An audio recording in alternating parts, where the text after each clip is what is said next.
So we will start with new chapter today. अगला chapter हमारा है इलेक्ट्रोस्टैटिक्स। बहुत इजी चैप्टर है और स्पेशली अगर आपको ग्रेविटेशन अच्छे समझा है तो electrostatics is nothing, it is very simple. Connected chapters है, इसलिए हमने ग्रेविटेशन के इमीडिएटली बाद इलेक्ट्रोस्टैटिक्स स्टार्ट करने का डिसीजन लिया। Let us start with electrostatics. तो सबसे पहले before we go to the important topics of electrostatics, अब इसके नाम में ही है electro. What is the meaning of electro? Electro का मतलब होता है चार्जेस और स्टैटिक मतलब होता है रेस्ट। तो basically the study of charges at rest is known as electrostatics. So the study of charges at rest, the study of charges at rest is known as electrostatics.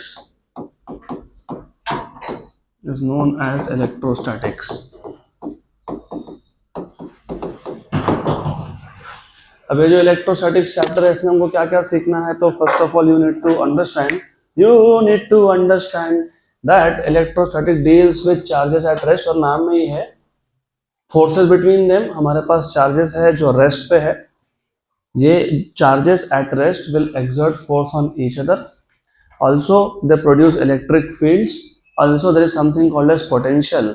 तो similar to gravitation, अगर तुमको gravitation याद है तो हमने gravitation में देखा था कि दो मासेस में कितना फोर्स है, वैसे अभी हमको देखना है दो चार्जेस में कितना फोर्स है। अगर आपको याद होगा दो मासेस में जो फोर्स होता है वो 1/r² होता है मासेस में, ग्रेविटेशनल फोर्स। तो हम यहाँ पे भी देखेंगे कि दो चार्जेस में जो फोर्स है वो क्या है, 1/r², जिसको तुम बोलते हो इनवर्स स्क्वायर लॉ। सिमिलरली अगर आपको याद होगा हर एक मास अपने सराउंडिंग में एक फील्ड प्रोड्यूस करता है जिसको तुमने बताया ग्रेविटेशनल फील्ड। उसमें अगर दूसरा मास आया तो वो क्या एक्सपीरियंस करेगा, ग्रेविटेशनल फोर्स। तो चार्जेस में भी वैसा होता है, आपके पास अगर एक चार्ज है तो चार्ज अपने सराउंडिंग में एक फील्ड प्रोड्यूस करेगा, चार्ज अपने सराउंडिंग में एक फील्ड प्रोड्यूस करेगा, और उस फील्ड में अगर दूसरा चार्ज है तो क्या एक्सपीरियंस करेगा, फोर्स। सिर्फ डिफरेंस ये है कि इन केस ऑफ मासेस एक मास दूसरे को हमेशा अट्रैक्ट करता है, चार्जेस में फोर्सेस कैन बी अट्रैक्टिव और repulsive depending on the type of charges, right. फिर हमने ग्रेविटेशन में एक पोटेंशियल नाम का कॉन्सेप्ट सीखा था, वैसे तुम यहाँ पे भी सेम टाइप का कॉन्सेप्ट देखोगे, पोटेंशियल। तो remember the study of charges at rest is known as electrostatics, and also electrostatics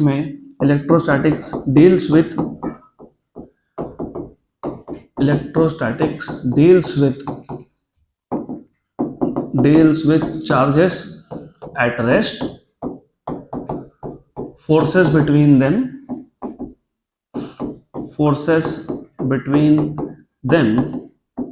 and the other effects they produce, in the form of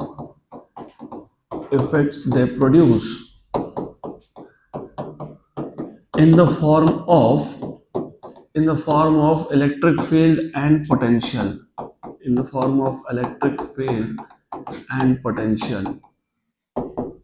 अब ये जो इलेक्ट्रोस्टैटिक्स चैप्टर है ना, इसके दो पार्ट्स है, याद रखना आपको।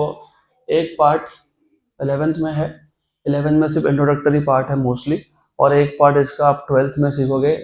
Major part of the electrostatics is in 12th, लेकिन जो 11th के इलेक्ट्रोस्टैटिक्स का जो बेस बनेगा वही 12th में काम में आएगा। तो इसके थोड़ा इंट्रोडक्शन में अपना टाइम हमेशा स्पेंड करता हूँ, तो तुमको पता होना चाहिए इलेक्ट्रोस्टैटिक्स मतलब the study of charges at rest. अब हमने बोल तो दिया study of charges at rest, but exactly क्या स्टडी करना है, तो एग्जैक्टली हमको देखना है forces between the two charges while they are at rest, and what is the electric field produced by a charge, और व्हाट इज इलेक्ट्रिक पोटेंशियल। तो electrostatics में फोर्सेस, फील्ड्स, पोटेंशियल का स्टडी करना है। Before we derive the equations of all this, सबसे पहले कुछ basic चीजें पता होनी चाहिए। जैसे तुमने अभी बोल तो दिया चार्जेस का स्टडी है, हाँ चार्जेस का स्टडी है, लेकिन फिर चार्जेस के बेसिक प्रॉपर्टीज भी पता होनी चाहिए। So will start with basic properties of charges. ये जो चार्जेस है ना, इनके 3 बेसिक प्रॉपर्टीज है, 3। नंबर 1 एडिटिव नेचर, लिखा गया ऐसा, additive nature. Number 2 quantization, number 3 conservation of charges. तो एक एक करके हम लोग देखेंगे what is additive nature of charges. Additive nature of charges, और ये सिर्फ इंट्रोडक्शन है, इसमें ज्यादा कुछ क्वेश्चन बनते नहीं है, सिर्फ जस्ट फॉर योर नॉलेज। अभी additive charges, additive nature of charges का मतलब क्या होता है? फॉर एग्जांपल अगर मेरे पास एक बैग है लेटेस्ट से, उसमें मैंने मास m1, मास m2, मास m3, मास m4, ऐसा 4 मासेस डाल दिए, तो what is total mass of the bag? m1 plus m2 plus m3 plus m4। तो टोटल मास निकालने के लिए तुमने क्या किया? सारे ऑब्जेक्ट के मास को क्या किया?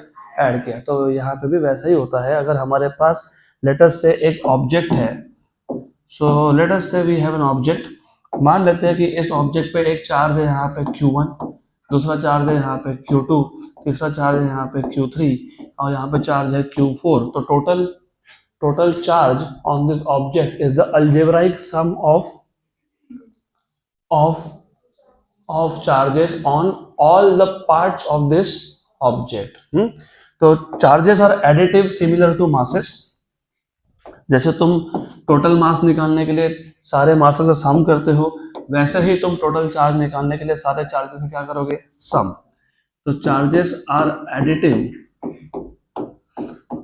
एडिटिव सिमिलर टू मासेस,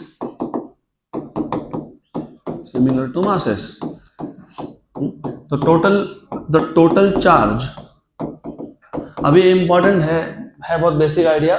अभी लगेगा इतना क्या बेसिक है, हमको नहीं समझ में आया क्या हम सब चार्जेस को ऐड करेंगे। अभी बहुत इजी लग रहा है, जब धीरे धीरे कॉन्सेप्ट बिल्ड होगा ना, तब समझेगा कि ये एडिशन के टाइम भी बहुत गड़बड़ हो जाती है। तो it is simple addition.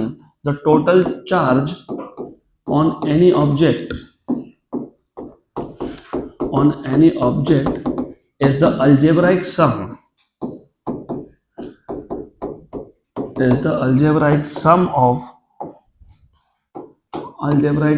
of all the charges, या फिर algebraic sum of the charges on every part of the object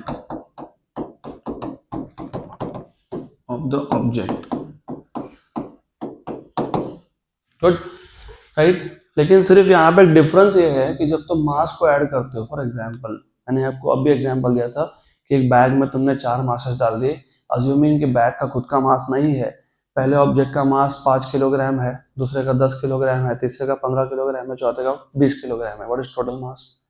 5 + 10 + 15 + 20। तो व्हाट इज द टोटल? कितना? 50 kg। मासेस कभी नेगेटिव नहीं होते, तो मासेस को जब तुम ऐड करते हो तो मासेस के साइन का तुमको टेंशन लेना ही नहीं है, सारे के सारे मासेस को ऐड कर देना है। But unlike masses, charges can B इधर पॉजिटिव और नेगेटिव। जब चार्जेस को ऐड करते हो तो जो चार्ज नेगेटिव है उसको नेगेटिव ही लिखना पड़ेगा, और जो पॉजिटिव है उसको पॉजिटिव लिखना पड़ेगा। तो while adding charges, what you should do, you should take into account the sign of the charge। तो unlike masses ऐसा नहीं है ये, unlike masses charges can be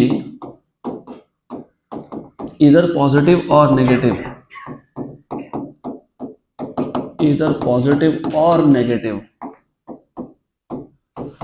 तो while adding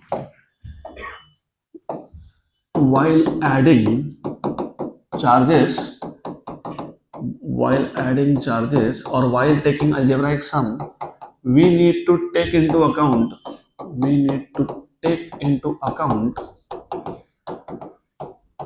the sign of charges,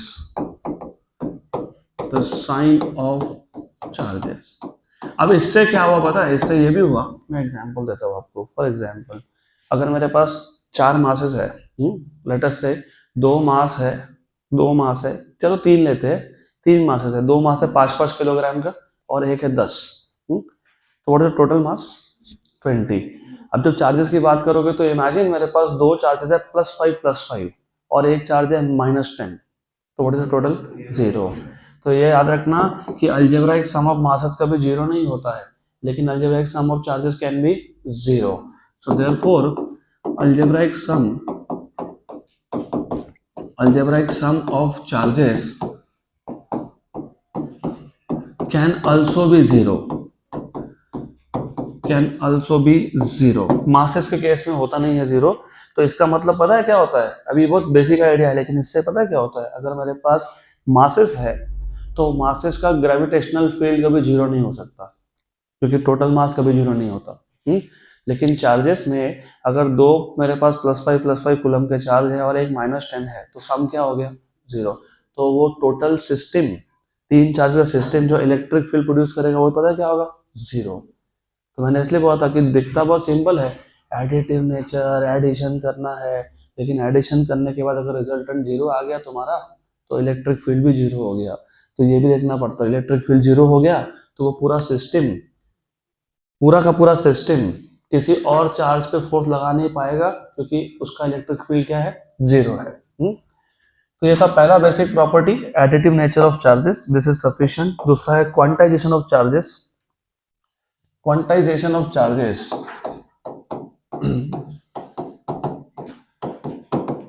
what is the meaning of quantization?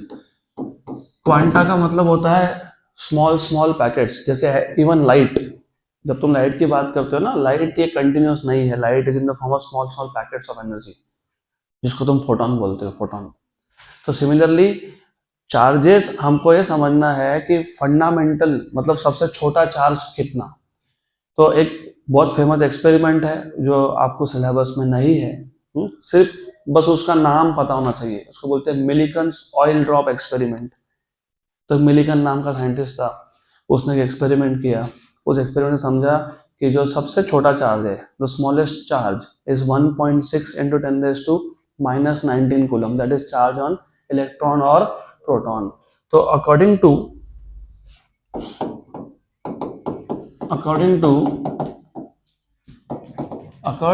किसी का तो mobile बज रहा है, just do put it on silent mode. According to Millikan's oil drop experiment,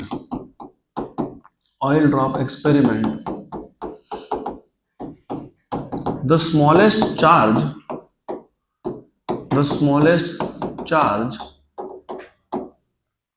is of electron or proton. ये भी बहुत basic लगता है लेकिन this idea is very good, which is, अगर इलेक्ट्रॉन है तो -1.6 × 10⁻⁻19 और प्रोटॉन है तो +1.6 × 10⁻⁻19 coulomb. This is called as fundamental charge. अब थोड़ा सा तुमको, आई होप कि थोड़ा तुम्हारा केमिस्ट्री का, एटलीस्ट फिजिकल केमिस्ट्री का स्ट्रक्चर ऑफ एटम्स तुम्हारा हो गया होगा, हुआ क्या? वेरी गुड, हुआ, वेरी गुड। इसका मतलब तुमको पता है व्हाट इज एन एटम। तो बताओ what is an atom. Smallest particle नहीं होता है स्मॉलेस्ट पार्टिकल, वो atom is not the smallest, क्योंकि तुम अभी तक जो मॉडल तुमने सीखा होगा उसमें बोला होगा the smallest entity of a substance और matter is called as atom. वो एटम स्मॉलेस्ट नहीं होता है। Atom is made up of nucleus and electrons. पक्का? श्योर। तो any substance is made up of atoms and atoms are further made up of nucleus and electrons। अब हम लोग electrostatics की बात करें, हम चार्जेस की बात कर रहे हैं। न्यूक्लियस के अंदर कौन कौन होता है? Neutrons and protons. अभी न्यूट्रॉन को भूल जाओ क्योंकि न्यूट्रॉन न्यूट्रल है, उस पर चार्ज नहीं है। तो मतलब बेसिकली हमारा फोकस किस पे होगा? Protons and electrons. पक्का यहाँ तक? तो at the fundamental level if you see, material is made up of protons and electrons. Sure 100%। तो किसी भी एक एटम पे या किसी भी एक सब्सटेंस पे जो भी टोटल चार्ज होगा वो होगा integral multiple of charge on proton और इलेक्ट्रॉन। क्यों? फॉर एग्जांपल, अगर मैं बोलता हूं मेरे पास एक हाइड्रोजन का न्यूक्लियस है, nucleus, what is the total charge inside the nucleus of hydrogen? Hydrogen के न्यूक्लियस में कितने प्रोटॉन होते हैं? 1। तो what is total charge E? What is the value of E? हाँ प्लस E, लेकिन what is the value of E? 1.6 × 10⁻⁻19। अगर मैंने बोला कि मेरे पास हीलियम का न्यूक्लियस है 2E, राइट, लिथियम 3E, पक्का, राइट। और मैंने अगर आपको बोला कि फॉर एग्जांपल मेरे पास एक हाइड्रोजन का एटम है, न्यूक्लियस नहीं atom. What is total charge? 0, क्योंकि एक प्रोटॉन का चार्ज प्लस ही, एक इलेक्ट्रॉन का माइनस ही। तो इफ यू सी, जब तुम सब्सटेंस, टोटल सब्सटेंस पे चार्ज की बात करते हो ना, वो हमेशा इन मल्टीपल्स ऑफ प्लस ई या माइनस ई आता है, या मे बी 0 भी आता है। तो remember, according to Millikan's oil drop experiment, the smallest charge, किसका स्मॉलेस्ट चार्ज है? इलेक्ट्रॉन का या फिर प्रोटॉन का। और वो चार्ज कितना है?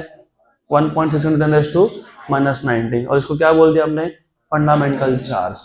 तो कोई भी सब्सटेंस का जब टोटल चार्ज निकालने जाओगे तुम, टोटल पॉजिटिव चार्ज निकालने जाओगे, मैंने इसलिए पूछा आपको, लिथियम का टोटल पॉजिटिव चार्ज कितना? 3e पॉजिटिव, और टोटल नेगेटिव कितना? -3e। तो किसी भी एटम में या किसी भी सब्सटेंस पे जो टोटल पॉजिटिव या टोटल नेगेटिव चार्ज आएगा, वो आएगा in multiples of e, in multiples of e. तो ये जो है इसको ई बोलते हैं, ई। तो इसको ई बोल देंगे यहाँ पे, दिस इज ई। अब ये मैं वापस रिपीट करूंगा, लेकिन थोड़ा लिंक करो पहले। What is the meaning of quantization? तो ऐसा है, therefore the total charge on, of course positive या नेगेटिव, तो मैं लिख देता हूं इधर पॉजिटिव और नेगेटिव,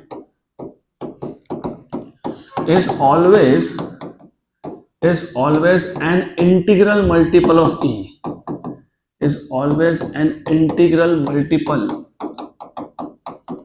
of E। तो according to Millikan's oil drop experiment, जो स्मॉलेस्ट चार्ज हो सकता है वो हो सकता है या इलेक्ट्रॉन पे या प्रोटॉन पे, और वो कितना है? 1.610⁻⁻19। जिसको क्या नाम दे दिया तुमने? ई। इसको क्या बोल दिया? Fundamental charge. तो कोई भी एक सब्सटेंस होगा, तो सब्सटेंस पे टोटल पॉजिटिव चार्ज हमेशा क्या आएगा? इंटीग्रल मल्टीपल ऑफ ई। अब वापस बताता हूँ कैसे। अगर मेरे पास एक सब्सटेंस है जिसमें फॉर एग्जाम्पल एक ही हाइड्रोजन आइटम है, single hydrogen atom, what is total positive charge? E. Total negative charge? -e। अगर दो हाइड्रोजन आइटम है तो +2e और -2e, राइट। अगर तीन हाइड्रोजन आइटम है तो +3e -3e, बराबर। अगर मेरे पास लिथियम है, लिथियम के 100 एटम्स है मेरे पास, 100। एक लिथियम के न्यूक्लियस में कितना चार्ज है? एक लिथियम के न्यूक्लियस में कितने प्रोटॉन है? 3। तो एक में 3e है, तो 100 में कितने हो गए? 300e। और टोटल नेगेटिव चार्ज कितना होगा? -300e। मतलब इफ यू नोटिस, जो तुम टोटल चार्ज निकाल रहे हो ना, वो हमेशा इंटीग्रल मल्टीपल आ रहा है ई का। इसलिए मैंने बोला टोटल चार्ज पॉजिटिव और negative is always integral multiple of e. हमेशा ई का मल्टीपल ही आएगा, 1e 2e 3e 4e what ever it is. पक्का? इसका मतलब ये भी होता है कि मुझे अगर एक ऑब्जेक्ट पे, एक सब्सटेंस पे चार्ज बढ़ाना है या कम करना है, तो वो भी इन मल्टीपल्स ऑफ ई होगा, क्योंकि या तो तुम उससे एक इलेक्ट्रॉन निकाल लोगे, राइट, तो एक -e कम हो गया, या फिर एक इलेक्ट्रॉन बढ़ा दोगे। So therefore it also means, interesting है, अभी तुमको समझेगा कि रियल लाइफ में क्या कनेक्शन है इसका। It also means that the charge on any object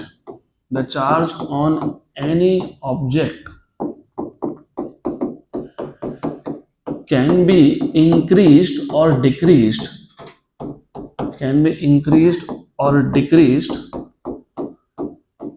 in multiples of E,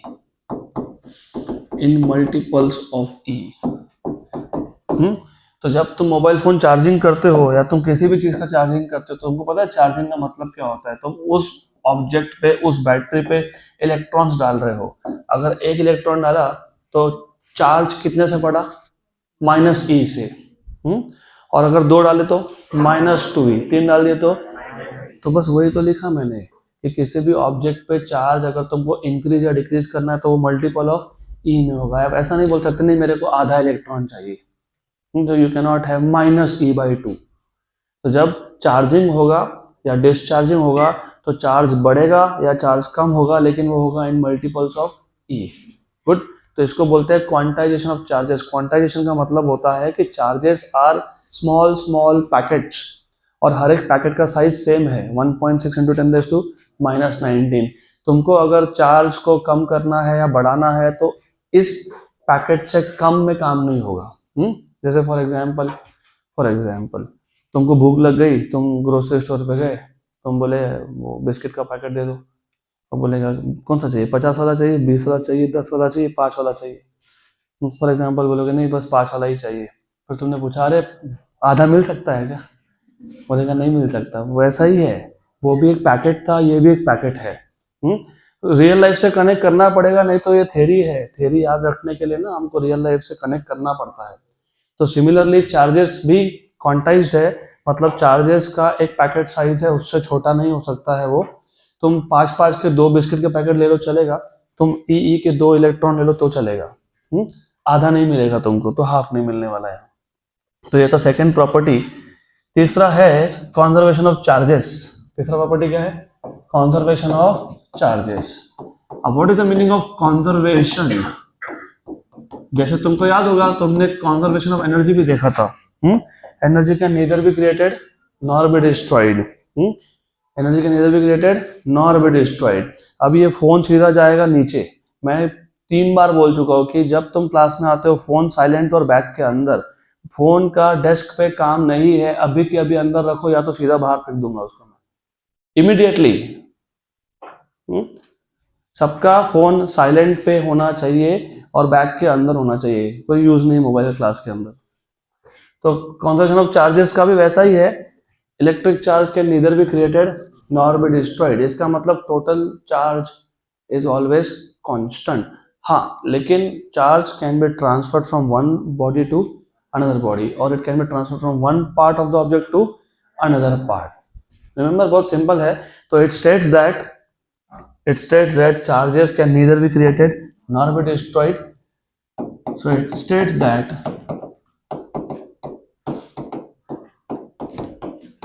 charges can neither be created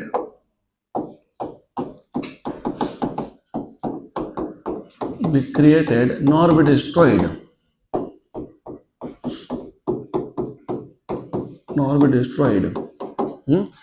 So they can be transferred from one part of the object to another, but they can be transferred।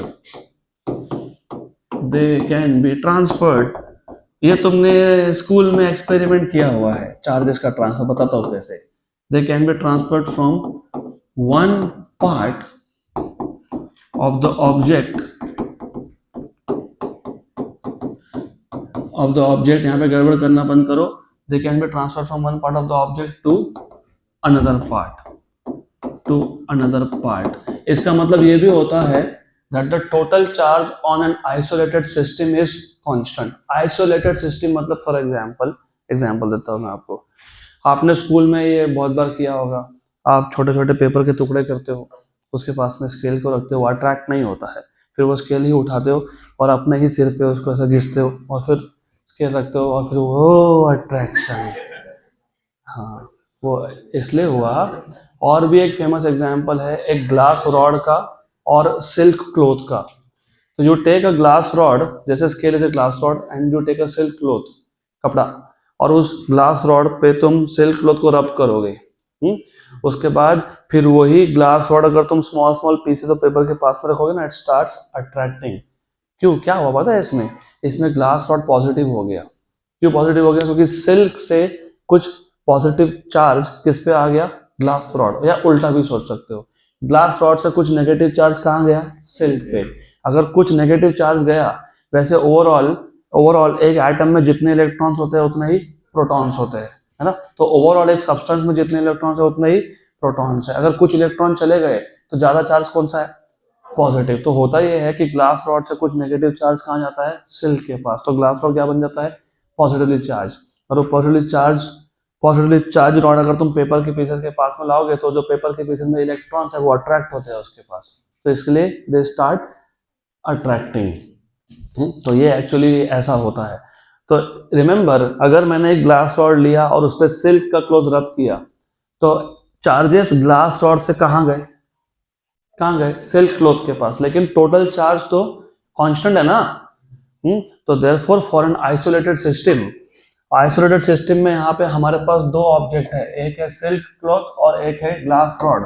तो total charge क्या है, constant है। क्या है, constant है। तो remember, for an isolated system total charge remains constant. So it states that conservation of charges states that charge can neither be created nor be destroyed, but charges can be transferred from one part of the object to another, या फिर from one object to another. Therefore, total charge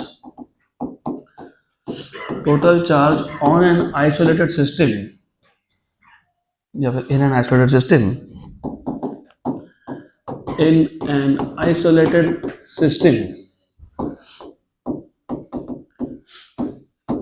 always remains constant. It can be transferred from one object to another, but total charge is constant. ये तीन basic properties थे, इतना पता होना sufficient है. तो let us move to the next topic. अगला topic पता क्या है? Forces between charges. अभी यहाँ से थोड़ा थोड़ा इक्वेशंस डिराइव होना चालू हो जाएंगे. तो next topic is forces between charges. Forces between charges. So experimentally it is seen that two charge objects या फिर two charges which are at rest exert forces on each other. और ये दो टाइप के फोर्सेस होते हैं. Gravitation एक ही होता है, attractive.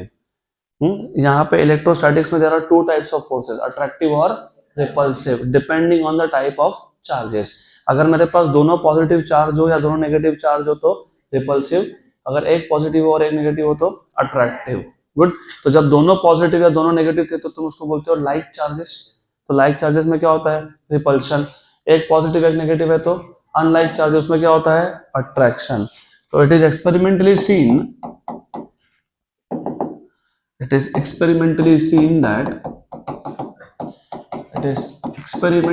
found, better word, found that two charged objects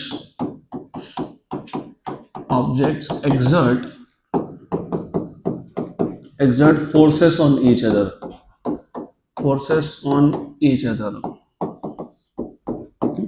Then of course the force can either be attractive or repulsive. The force can either be attractive or repulsive. For like charges the force is repulsive.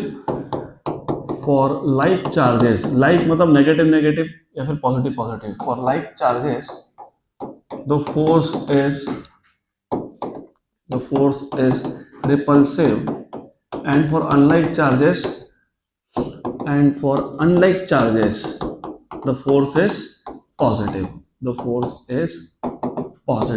Positive मतलब attractive आएगा ना. Very good. Attractive. अभी positive क्यों बोला? उसका भी reason है. Positive भी गलत नहीं बोला मैंने. पॉजिटिव इसलिए बोला क्योंकि अगर मेरे पास दोनों पॉजिटिव चार्ज हो तो अभी तुम सीखोगे कूलम्ब लॉ से, जैसे gravitational force was proportional to product of masses, यहाँ पे electrostatic force is proportional to product of charges. अगर मेरे पास दोनों चार्ज पॉजिटिव है, क्या है? पॉजिटिव, तो फोर्स कौन सा होगा? रिपल्सिव. राइट. तो प्लस साइन आएगा. क्या आएगा? प्लस. और दोनों नेगेटिव है तो क्या आएगा? माइनस और माइनस क्या बन जाएगा? प्लस. हाँ, तो जब पॉजिटिव फोर्स हो तो वो कौन सा फोर्स होता है? रिपल्सिव. और अट्रैक्टिव नॉर्मली क्या होता है? नेगेटिव. तो अट्रैक्टिव बोल देता है इसको मैं बेटर. तो for unlike charges the force is attractive. तो अब ये तो तुमको सिर्फ ब्रीफली, ये तो सिर्फ कॉन्सेप्ट है कि दो चार्जेस है तो दो चार्जेस में फोर्स होगा. दोनों चार्जेस सेम टाइप के हुए, लाइक चार्जेस हुए तो रिपल्सिव है, और अनलाइक हुए तो अट्रैक्टिव है. क्या है? अट्रैक्टिव है. एक नेगेटिव चार्ज एक positive charge they will attract each other. बराबर. लेकिन एग्जैक्टली कितना फोर्स? जैसे हमने ग्रेविटेशनल फोर्स बोला था ना, Gm1m2/r². वो Gm1m2/r² वो फॉर्मूला किसने दिया था? न्यूटन ने. तो उसको तुम बोलते थे न्यूटन्स लॉ ऑफ ग्रेविटेशन. यहाँ पे दो चार्जेस में कितना फोर्स वो किसने दिया पता है? कूलम्ब ने. इसलिए इसको बोलते हैं कूलम्ब्स लॉ. क्या बोलते हैं? Coulomb's law of electrostatics. वो न्यूटन लॉ ऑफ ग्रेविटेशन था. और इस पे एक बहुत फेमस मीम भी है, पता है? वो जैसे तुम कैसे एग्जाम होता है तो ऐसा बाजू में देखते हो, इतना अरे क्या लिख रहा है। फिर थोड़ा सा भाषा को चेंज करके वही छाप देते हो। तो ऐसा एक मीम है, very famous meme.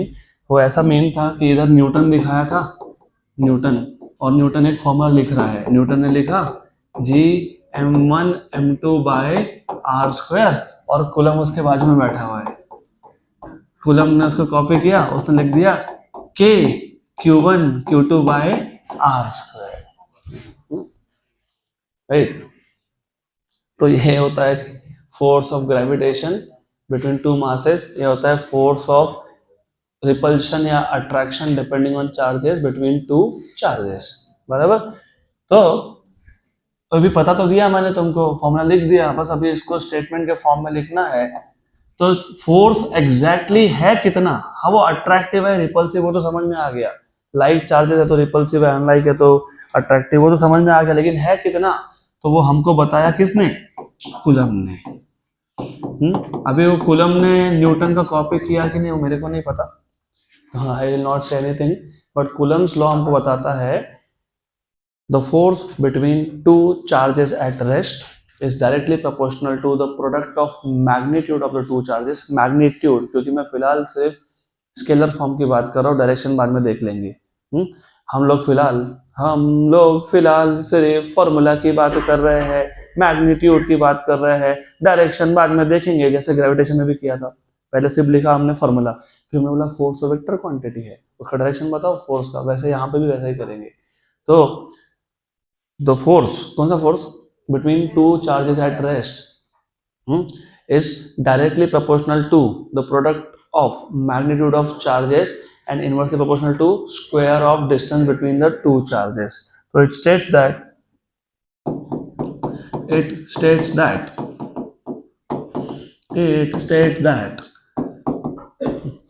the force of attraction or repulsion, the force of attraction or repulsion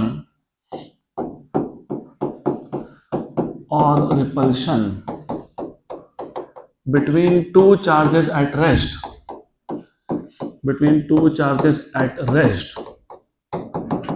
is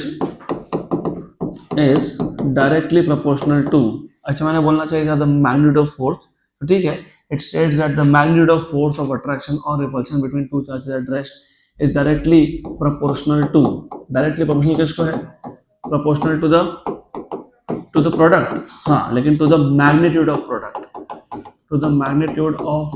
product of two charges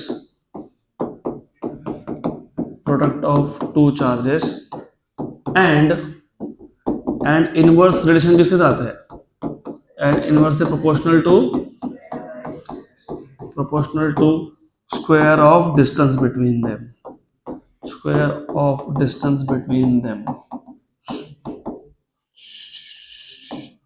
तो ये भी तुम्हारा रियल लाइफ के साथ कनेक्टेड है। ये सोचने वाले सोचेंगे तो फिजिक्स तो सब रियल लाइफ ही है।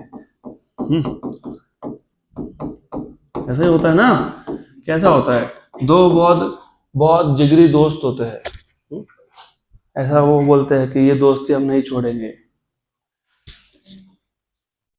जूनियर केजी से 12वीं तक हम साथ है, राइट, कोई हालत में हम दोस्ती नहीं छोड़ेंगे।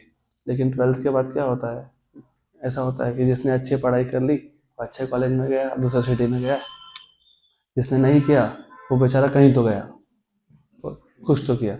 फिर अभी अनफॉर्चुनेटली बॉलीवुड वाली जुदाई आ गई दोनों में, डिस्टेंस बढ़ गया तो कम्युनिकेशन कम हो गया, फोर्स कम हो गया।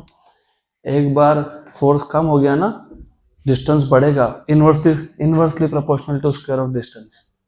एक बार डिस्टेंस बढ़ गया, फोर्स कम हो गया, उसका तुमको पता है अगर दो चार्जेस एक दूसरे से बहुत दूर चले गए तो फोर्स इज वेरी स्मॉल। फिर तुमको पता है फिर वापस पास में लाने में पता है क्या होता है, वर्क डन, वो आसानी से नहीं होता, फिर it is very difficult to bring them together again. तो यही है सब, this is my way of remembering things. तो एनीवेज, तो ठीक है, तो देयरफॉर अगर मेरे पास दो चार्जेस है, if Q1 and Q2 are the two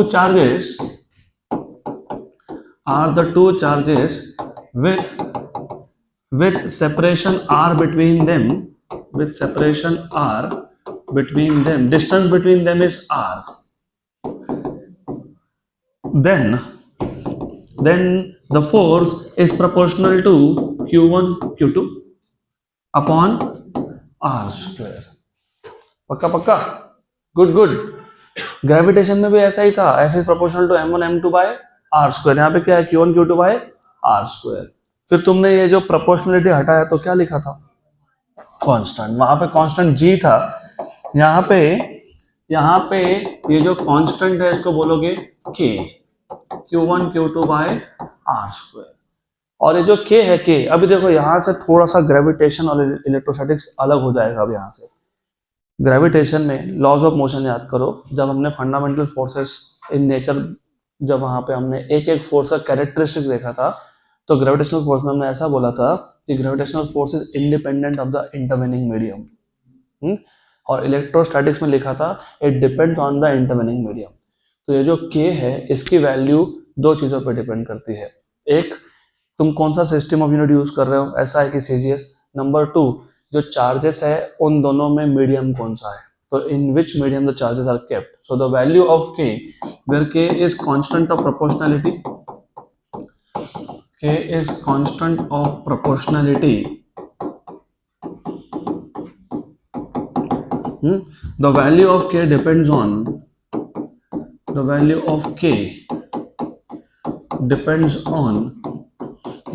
on two things. Number one system of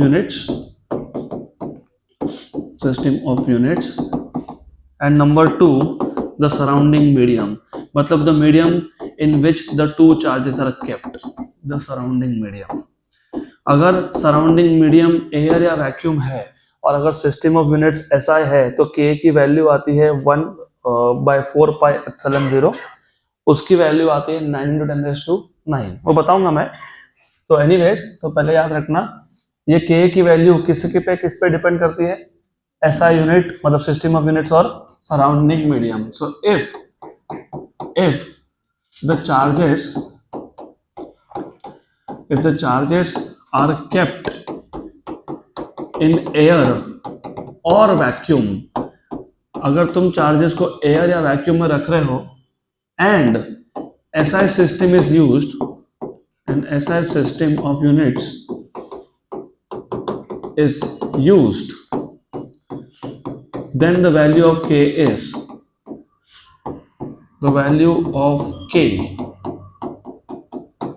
ये जो k है, k इसकी वैल्यू होती है 1/4 पाई एप्सिलॉन 0।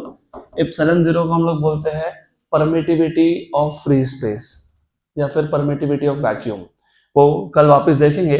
फिलहाल ये पता होना चाहिए ये एप्सिलॉन 0 की वैल्यू होती है 8.85 × 10⁻12। तो पूरा कैलकुलेशन करने के बाद वो आता है 9 × 10⁹।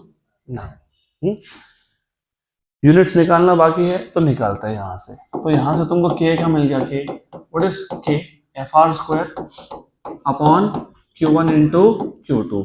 याद है क्या, ग्रेविटेशन में भी ऐसा लिखा था, G = Fr² upon m1 × m2। वहां पे F मतलब कौन, न्यूटन, R मतलब कौन, डिस्टेंस, तो न्यूटन मीटर स्क्वायर। ग्रेविटेशन में था मास इंटू मास मतलब kg², यहाँ पे कौन है, चार्ज इंटू चार्ज, चार्ज का यूनिट होता है कूलम, तो ये क्या हो गया, कूलम स्क्वायर। तो newton metre square per coulomb square. पक्का, गुड। अब इसका डायमेंशन भी फाइंड कर लो फिर। तो डायमेंशंस ऑफ k कैसे फाइंड करेंगे, और ये क्वेश्चन CET में आया था, what are the dimensions of k।